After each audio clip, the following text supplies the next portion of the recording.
This is the story. We are going to try something a little bit different today. Obviously, we've got the nice new horizontal setting. We're going to start out today with trailers. Our first is something that I know I've been very excited about for a while, and that is the next project from LAIKA.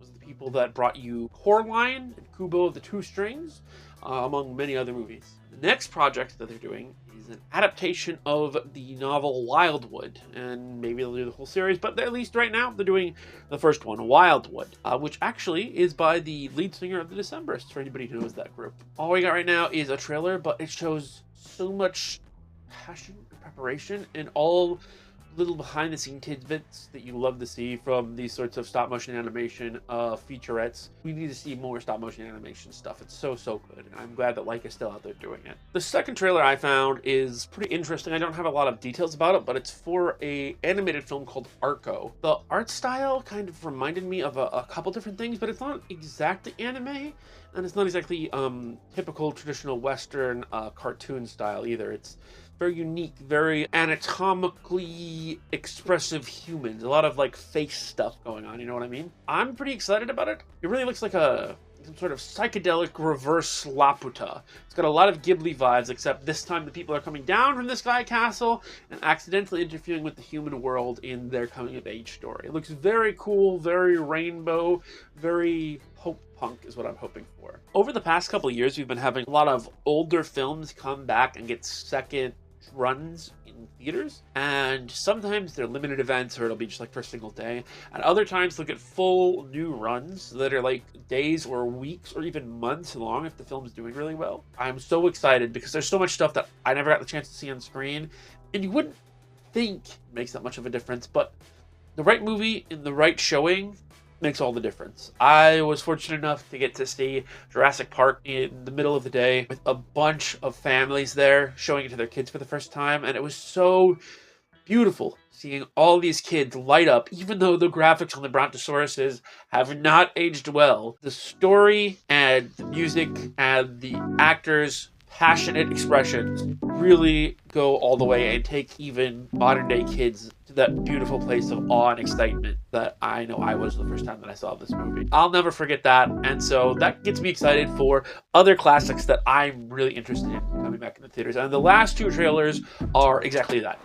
First, we have Kill Bill, The Whole Bloody Affair. It says that it's got some new footage. I've heard so far that just means that the eye-pulling scene is in color now. It implied that there's more going on to that. I don't know much about that. I just know that they're showing the whole movie with an intermission. I don't know the date off the top of my head. It's not in my notes for some reason, so I will put that on screen here. And the last one is something that I think, I don't know if I could be more excited for. Unfortunately, though, the reason I am excited is because not only is this a personal favorite of mine, I've been a fan of the comic, V for Vendetta, ever since I saw the original movie in theaters when I was a kid, and then I went and checked out the source material, and now they're just both some of the best of that I've ever seen or read. Unfortunately, not only has the movie become more poignant in a nostalgia sense for me over the years, it has become more real to life. A lot of bad stuff's going on in the world right now, and that just means that more people need to see this. Honestly, I hope that this can get in front of the younger generation and that it can help inspire them to get out there and take action to make a better world. Because I know every time I see it, it gets me right back in that place, ready to go out and do what I can, no matter the cost. They put out a trailer a year in advance because next year, 2026, November 5th, is going to be the 20-year anniversary of V for Vendetta's film release. So remember, the 5th of November, and meet the movie at its showtimes in theaters around you, around the world, 1 year from November 5th. Seriously, go see it. It's amazing. You won't regret it. Finally, we move into the news, and the first section I wanted to talk about is literature. For me, the top story is the announcement of a new book by China Miéville. You probably know him from his most beloved novel, Perdido Street Station, but I actually kind of also know him from working with Keanu Reeves on a book as like a spin-off from his Berserk series, which is like a really weird connection, but very interesting nonetheless. Anyways, he has been working for the past 20 years, that is 2 decades, on a book called The Rouse. It sounds very tantalizing, very layered, very weird, as that is what Mayville is mostly known for, being one of the heads of the new weird fiction genre. 20 years. That's like starting to get to Tolkien levels of preparedness. So I'm very curious to see what this book is about. One thing I noticed for some reason is a lot of people are calling it the ruse, and maybe that's just because you don't usually use rouse in that way. You say, I'm going to rouse someone, or they will be roused from their sleep, or something like that. Saying the rouse is a very strange way, which again kind of gets me excited, because why would you use that word like that? Very, very interesting. One of our own, a fellow YouTuber by the name of Hello Future Me, you might have seen him talking about how to write. He often uses The Last Avatar as an example. Honestly, he does great work. He really knows what he's talking about. Not only is he a writer in his own right, it's already been funded. It's a Kickstarter for a new anthology with a bunch of big names attached to it called Labyrinth Zero, Volume 0. He is so excited about it, and so am I. I'm so happy to see that it's already been funded, but they have a bunch of other stretch goals, and if you would like a copy, go check out the links. This one is really weird, kind of hard to describe, actually, because it's one of my favorite guys, but one of my least favorite concepts, and that's George R.R. Martin and AI. It's been reported actually kind of incorrectly. A lot of people are saying that George R.R. Martin has won his lawsuit regarding AI companies being able to train their robots using his work, and that's not at all correct. In fact, we're way on the other side. Basically, we're still at the start. I'm not a lawyer. If you want, Quinn, the GM, he put out a great video on this. He actually is a lawyer, and so he talked about it in a bit more depth, but essentially, the judges threw out OpenAI's request to summarily dismiss the case. So they're allowed to go forth and sue them. And because of that, they were allowed to bring 2 more charges against OpenAI, which is great. There's also a case going on where Disney is suing AI companies because of this. Maybe in the future, you know, the bubble will burst. But the next story is talking about George R. R. Martin's, one of his books in Song of Ice and Fire, Feast for Crows. And unfortunately, there has been some AI controversy in that book as well. Thankfully, doesn't have anything to do with George R. R. Martin, although a lot of people online want you to believe that. The truth is, we don't really know. There has recently been a post on Martin's blog from some members of his team saying that no, they talked to the artist and there is no AI used in his books. But the thing is, if you look at some pictures, you'll start to see the classic signs. Like, the controversy is this. In Martin's 20th anniversary illustrated edition of A Feast for Crows, which just came out, people started to look at the art, and it looks pretty bad. It looks pretty AI, allegedly, is what everyone is saying, because, you know, just to be safe. The thing is, even if it's not AI, it kind of sucks. If it's not AI, the person who did this doesn't give a shit about A Song of Ice and Fire.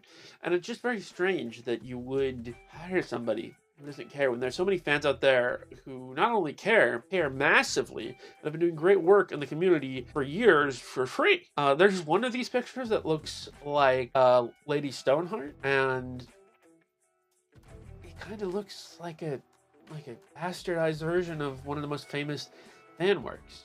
I could have just hired that person, you know? They didn't have to do this. I'll stop after this, but the one that really clears up things, or at least gives my opinion, the one that really seals the deal for me is the one where there is a cross on the wall.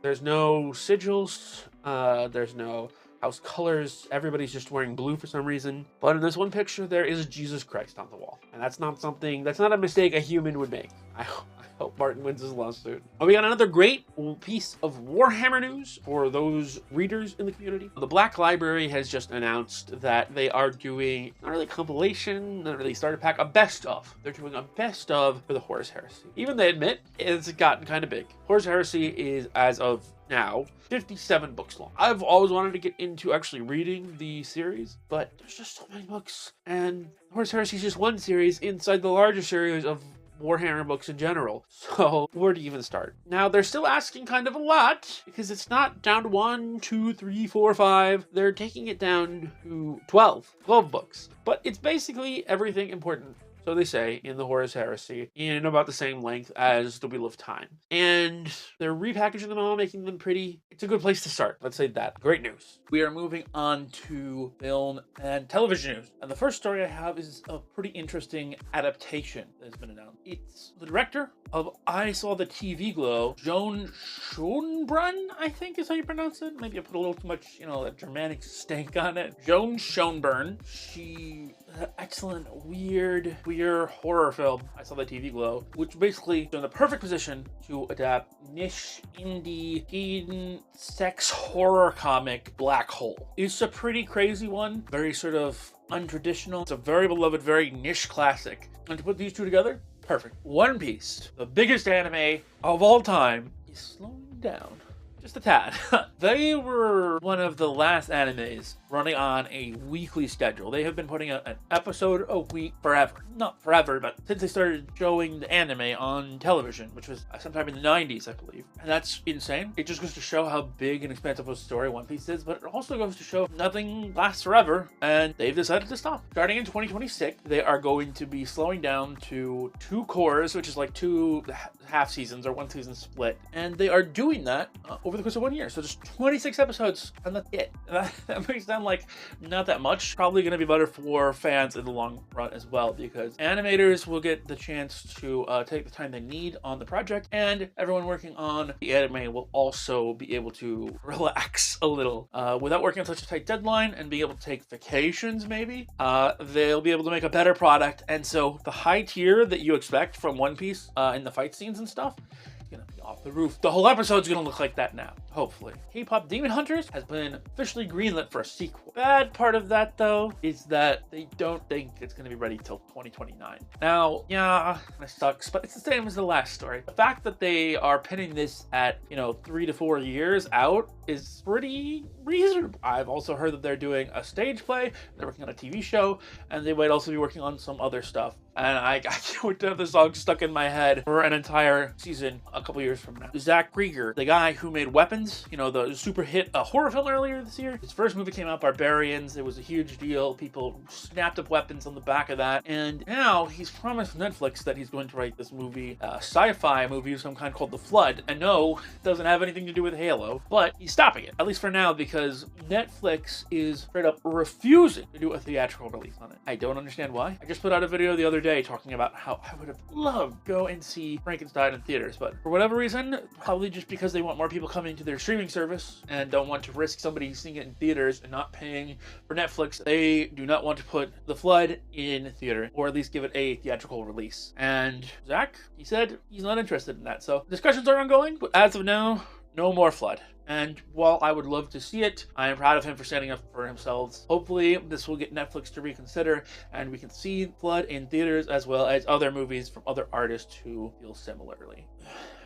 Now we're moving on to the last section of the day, and we are talking about video games. This is a serious piece of industry news, and we're hearing from multiple sources. I've got one from Dexerto, I've got one from people making games, I've got even a couple more. Rockstar is having some serious issues. They are being accused of busting up a potential union. 36 employees have been let go from the UK studio. Just coincidentally enough, around the same time, it has been announced that Grand Theft Auto 6 is now going to be delayed until November of next year. It seems like there might be a causal relationship, but I am not alleging anything, as we must be very careful with our language and our misinformation here on the newsroom.